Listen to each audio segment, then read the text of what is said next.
최후 승리를 얻기까지 주의 십자가 사랑하리. 빛나며 류관 받기까지 험한 십자가 붙들겠네.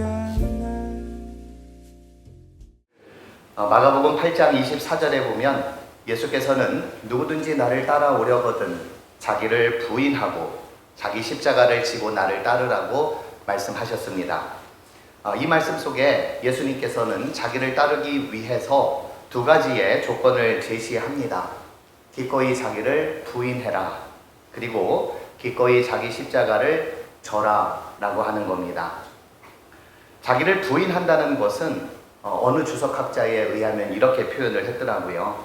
자신의 진정한 자아와 하나님의 관심을 발견하고 확신하기 위해 눈앞의 물질적인 만족을 포기하는 것, 이게 자기 부인이다 라고 설명을 했습니다. 쉽게 말하면 이기적인 욕심, 세속적인 안전과 같은 자기중심적인 삶에서 하나님 중심으로 삶을 바꾸는 것, 이게 자기 부인이다 라고 이야기를 했습니다. 베드로는 예수님과 3년간의 공생애를 함께 보냈습니다. 서당계 3년이면 풍어를 읊는다고 하는데 베드로는 그 세월 동안 자기중심적인 삶에서 하나님 중심적인 삶으로 바꾸는 데에는 어려움이 있었던 것 같습니다.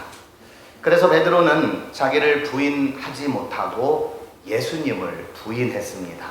그것도 3번이나 예수님을 모른다고 부인을 했습니다. 우리말에 안면몰수라고 하는 단어가 있습니다. 그동안 쌓았던 친분을 완전히 무시하는 것을 의미합니다. 베드로가 안면몰수를 한 사람이 된 겁니다. 우리는 잠시 눈을 팔다가 지나가는 아는 사람에게 인사를 하지 않아도 왜 인사 안 하냐고 타박을 당하는데 베드로의 행동은 타박만 당해서는 안 되는 아주 배은망덕한 모습을 우리가 볼 수가 있습니다. 예수님의 입장에서 생각해 보았을 때에 내가 이러려고 제자들을 삼고 이들의 스승이 되었던가 하는 생각을 할 정도로 말입니다. 마가복음 3장 13절에 보면 예수님께서 산에 올라가셔서 자기가 원하는 자들을 불러주셨고 그리고 12를 세웠다라고 말씀하고 있습니다. 예수님은 제자들을 세울 때에 자기가 원하는 자들로 세웠습니다. 베드로도 가룟 유다도 자기가 원해서 세운 제자들인 겁니다. 그런데 예수님은 그런 제자들에게 뒤통수를 제대로 맞았습니다. 이것은 제자들을 탓하기에 앞서서 자신의 선택 또한 후회해야만 했습니다. 그런데 만약 예수님께서 시간을 돌려 다시 제자들을 뽑는 시간이 된다면 어떤 사람을 뽑을 것 같습니까? 그때는 베드로나 가룟 유다와 같은 이들은 안 뽑을 것 같습니까? 하지만 제가 판단하건대 예수님은 이름만 다를 뿐 비슷한 류의 사람을 뽑을 것 같습니다. 왜냐하면 우리 예수님은 아무리 사람이 부족하고 연약해도 그들을 세우셔서 자기를 부인하게 하시고 또 자기를 따르는 제자로 만들고 싶어 하시기 때문입니다. 공자에게는 공문시철이라고 해서 10대 제자들이 있었습니다. 덕행에 뛰어난 제자, 언변에 뛰어난 제자, 정사에 뛰어난 제자, 그리고 문학에 특출한 제자들이었습니다. 물론 이들 중에는 말과 행실이 다르다고 해서 공자로부터 꾸중을 들었던 제자들도 있었고 또 공자의 뜻을 저버려서 배신자 소리를 듣던 제자도 없지 않아 있었습니다. 하지만 전반적으로 예수님의 제자들보다는 나은 사람들이었습니다. 더욱이 스승을 팔아넘기거나 결정적인 순간에 스승을 부인하는 제자는 없었습니다. 이런 제자들은 공자의 제자가 아닌 예수님의 제자들이었습니다. 그런데 그런 제자들을 예수님께서는 자기가 원해서 부르셨다는 겁니다. 그리고 부활하신 후에도 또 부르셨습니다.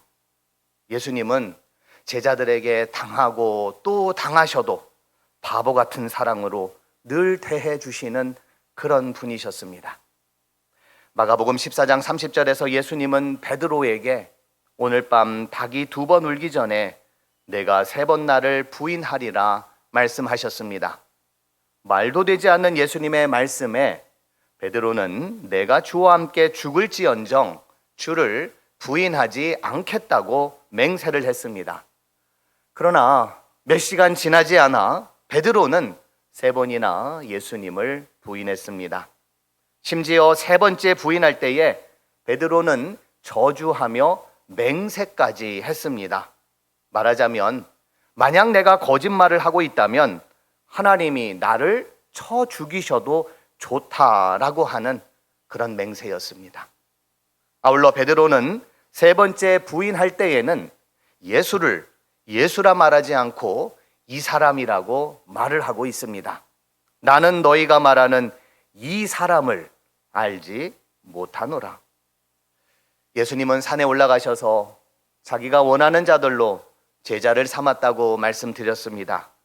그들에게 귀신을 내쫓는 권능도 주셨습니다.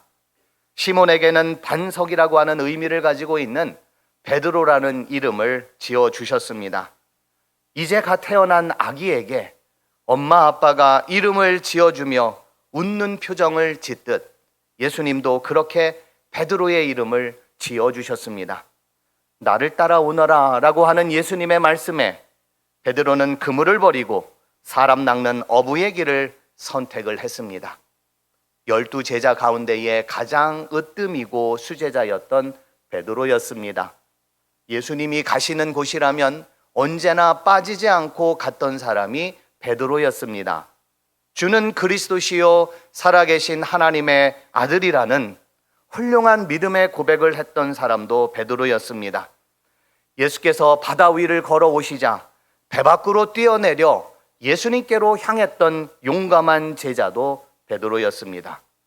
그랬던 베드로가 대제사장도 아니고 왕도 아니고 황제도 아닌 여종 앞에서 예수님을 모른다고, 내가 거짓말을 하는 거면 하나님이 나를 저주해도 괜찮다고 베드로는 예수님을 3번이나 모른다고 부인을 했습니다.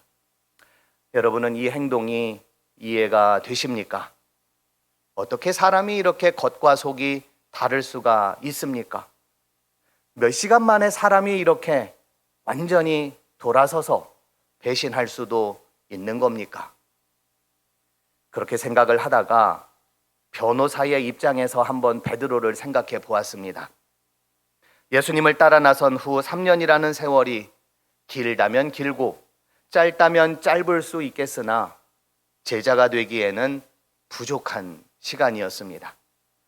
저는 모태신앙입니다. 50년 동안 교회 다니기를 했지만 다 굴기 전에 3번 부인만 안 했지, 제 지나온 삶을 돌아보면 나는 진짜로 나를 부인하고 나의 십자가를 지었나 장담할 수 없습니다. 여러분들은 어떠십니까? 인간 베드로에 비해 하나님의 아들 예수님은 너무나도 거칠 것이 없는 그런 분이셨습니다. 뱁새가 황새를 따라가다 가랑이가 찢어진다는 속담이 있듯 베드로라는 뱁새가 황새 예수님을 따라가기에는 너무나도 힘에 부쳤습니다. 그런 그가 십자가의 죽음이라고 하는 엄청난 결단 앞에서 어떻게 정신을 차릴 수가 있었겠습니까?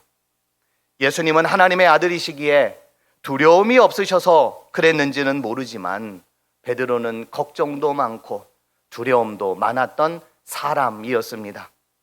예수님을 만나기 전에는 어떻게 하면 가족을 먹여 살릴 수 있을까 걱정이 앞섰고, 예수님을 만난 이후에는 어떻게 하면은 사람들을 살리는 어부가 될 수 있을까 걱정하며 근심하며 그는 살았습니다. 사는 것조차 어렵고, 그래서 삶이란 도대체 뭔가 고민하고 있었는데 난데없이 죽음을 생각해야 하는 그 상황에 베드로는 놀라서 자기도 모르게 그 현장을 도망쳐 나왔는지도 모릅니다. 그리고 베드로는 절대로 예수님을 부인하지 않겠다고 호언장담을 했지만 그는 그때는 몰랐습니다. 사람이란 불시에 아주 사소한 것에도 쓰러지기 쉬운 연약한 존재라는 것을 말입니다. 예수님이 검사였다면 베드로의 죄를 낱낱이 고해 영원 형벌에 처하도록 했겠지만 우리 예수님은 검사보다는 변호사 쪽에 더 가깝습니다. 보혜사 성령님께서 연약한 인간을 도우시고 변호하시고 지도해 주시는 것처럼 삼위일체 되시는 예수님도 연약한 인간을 도우시고 변호해 주시고 지도해 주시는 그런 분이십니다. 다 굴기 전 베드로가 3번 예수님을 모른다고 부인할 것이라는 내용은 누가복음에도 나옵니다. 그런데 거기에 보면 한 가지 특별한 내용이 더 들어가 있습니다. 그것은 베드로를 향한 예수님의 기도입니다. 시몬아, 시몬아, 보라, 사탄이 너희를 밀가부르듯 하려고 요구하였으나 그러나 내가 너를 위하여 내 믿음이 떨어지지 않기를 기도하였노니 너는 돌이킨 후에 내 형제를 굳게 하라 라고 하는 예수님의 기도였습니다. 베드로는 예수님을 모른다고 3번이나 부인을 했지만 닭이 2번째 울었을 때에 그는 예수님의 말씀이 생각나 통곡을 했습니다. 내가 3번 나를 부인하리라 라는 말씀이 기억이 나서 울었고 내가 너를 위하여 내 믿음이 떨어지지 않기를 기도하였다 라는 말씀이 생각나 베드로는 통곡을 했습니다. 내가 주와 함께 죽을지언정 주를 부인하지 않겠나이다 자신했던 베드로. 그러나 그때 베드로는 예수님을 믿었던 것이 아니라 자기 자신을 믿었고 자기 능력을 믿었던 것입니다. 그러나 그는 깨달았습니다. 사람은 믿을 것이 하나도 못 되는구나. 그저 연약하고 부족하기에 하나님 앞에서 울며 통곡할 수밖에 없는 존재가 바로 사람이구나. 세상에서 누릴 것 다 누리시다가 늦은 나이에 목회의 길에 들어선 어느 목사님이 계십니다. 그분은 훌륭하게 목회를 잘 마치셨고 지금은 은퇴 후의 삶을 살아가고 계십니다. 그분이 언젠가 기독교와 불교의 신앙에 대해서 설교를 하신 적이 있었습니다. 불교가 자력 종교라면 기독교는 타력 종교라고 하였습니다. 자력 종교는 스스로 깨닫고 해탈의 경지에 도달하지만 타력 종교는 외부의 힘, 절대자의 힘에 의해서 구원을 받는다고 했습니다.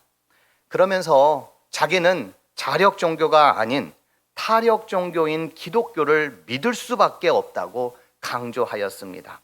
그러면서 그 이유에 대해서 이렇게 말씀하셨습니다. 나는 나를 믿을 수가 없습니다. 나는 나를 믿을 수 없지만 나의 나된 것은 하나님의 은혜임을 믿는 종교, 그것이 바로 기독교이고 그것이 바로 우리의 신앙입니다 라고 그는 말씀했습니다. 성경에는 베드로의 죽음에 대한 이야기는 나오지는 않습니다. 그러나 베드로는 십자가에 거꾸로 매달려 죽었다는 것을 우리는 들어서 익히 알고 있습니다. 그동안 목사님들은 베드로가 거꾸로 십자가에 죽은 이유에 대해서 예수님을 부인한 베드로가 염치가 없기 때문에 혹은 겸손해져서 예수님처럼 죽을 수 없어서 거꾸로 매달려 죽었다고 설명을 하고는 했습니다. 그러나 베드로의 죽음에 대해 다루고 있는 성경 이후에 저술된 베드로 행전에 보면 베드로가 거꾸로 죽은 이유에 대해서 이렇게 설명합니다. 사람의 다시 태어남. 갓난아기가 태어날 때 어떻게 태어납니까? 머리부터 나오죠. 머리부터 태어나야 또 안전하고 또 건강하게 태어나지 않습니까? 베드로 역시도 거꾸로 매달려 십자가에 죽은 것은 십자가에서 다시 태어났다는 그 의미입니다. 예수님은 십자가에서 죽으셨지만 부활하셨습니다. 베드로는 십자가에서 죽었지만 그는 다시 태어났습니다. 죽음이 끝이 아니라 다시 태어난 것임을 그는 보여주었습니다. 죽음이 두려워 예수님을 부인했고 죽음이 무서워 예수님을 버렸지만 이제는 십자가의 은혜로 완전히 다른 삶을 살아가도록 그는 다시 태어났던 것입니다. 사도 바울은 고린도전서 10장 12절에서 말씀하기를 그런즉 선줄로 생각하는 자는 넘어질까 조심하라 라고 말씀하였습니다. 히브리서 3장 12절에서 형제들아 너희는 삼가 혹 너희 중에 누가 믿지 아니하는 악한 마음을 품고 살아계신 하나님에게서 떨어질까 조심하라고 말씀하고 있습니다. 우리는 넘어지고 또 넘어집니다. 삶도 두렵지만 죽음 앞에서 우리는 절망하고 또 절망합니다. 그러나 내가 너를 위하여 내 믿음이 떨어지지 않기를 기도하시는 그 예수님의 은혜에 힘입어 그리고 지금도 계속해서 우리를 위하여 기도하고 계실 그 예수님의 기도를 기억하며 넘어진 그 자리에서 다시 일어나 앞서가시는 예수님을 끝까지 따라가시는 우리 남천교회 모든 성도님들 되시기를 주님의 이름으로 간절히 축원드립니다.